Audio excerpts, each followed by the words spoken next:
अनुचित उचित काज कछ होई, समझू करिय भल कह सब कोई। व्यक्ति को कोई भी काम करने से पहले ये सोचना चाहिए कि उससे मिलने वाला परिणाम उचित होगा या अनुचित। ये चौपाई है गोस्वामी तुलसीदास विरचित रामचरितमानस की। रामचरितमानस एक ऐसा ग्रंथ है जो संपूर्ण व्यावहारिक जीवन दर्शन को समेटे हुए है, जिसमें मनुष्य के व्यक्तिगत, पारिवारिक, सामाजिक और राजनैतिक जीवन के विभिन्न अंगों को अत्यंत मर्मस्पर्शी ढंग से प्रस्तुत किया गया है। इस ग्रंथ के माध्यम से गोस्वामी जी ने परस्पर स्नेह सम्मान के साथ कर्तव्य परायणता के माध्यम से जीवन को समृद्ध सुखी बनाने में असंख्य प्रतिम योगदान दिया है। अब बात करते हैं पंचतंत्र की। माना जाता है कि पंचतंत्र की रचना पंडित विष्णु शर्मा ने 3री शताब्दी में की।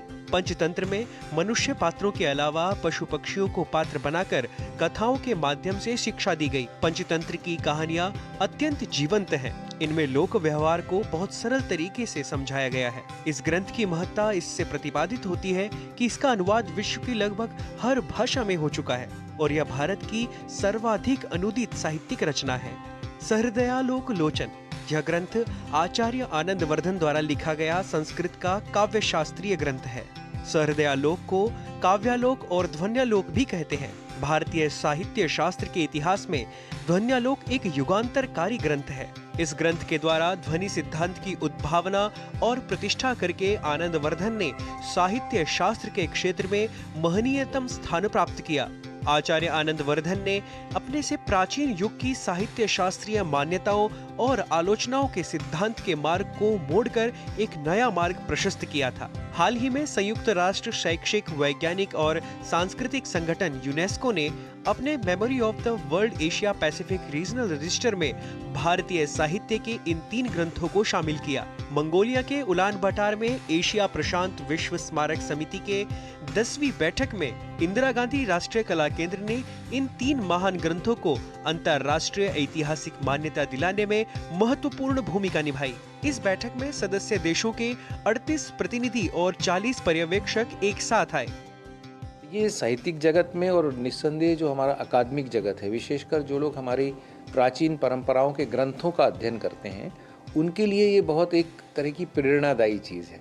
क्योंकि हम अपनी ग्रंथ परंपरा का जब अध्ययन करते हैं तो उसकी प्राचीनता कितना पुरातन है और उसके साथ ही उसकी क्या वैधानिकता है, ऑथेंटिसिटी है, ये जो है वो रीजनल रजिस्टर के नॉमिनेशन से सिद्ध होता है। रामचरितमानस, पंचतंत्र और सहृदयालोक लोचन ऐसी कालजयी रचनाएं हैं जिन्होंने समय और स्थान से परे जाकर भारत के भीतर और बाहर पाठकों और साहित्य प्रेमियों पर एक अमिट छाप छोड़ी है। यह उपलब्धि वैश्विक सांस्कृतिक संरक्षण और भारत की साहित्यिक विरासत की उन्नति के प्रति अपनी प्रतिबद्धता को पुष्ट करती है। इन साहित्यिक उत्कृष्ट कृतियों का सम्मान करके समाज न केवल उनके रचनाकारों की रचनात्मक प्रतिभा को श्रद्धांजलि देता है, बल्कि यह भी सुनिश्चित करता है कि उनका गहन ज्ञान और कालातीत शिक्षाएं भावी पीढ़ियों को प्रेरित करती रहें। Nitish Bhardwaj, DD news.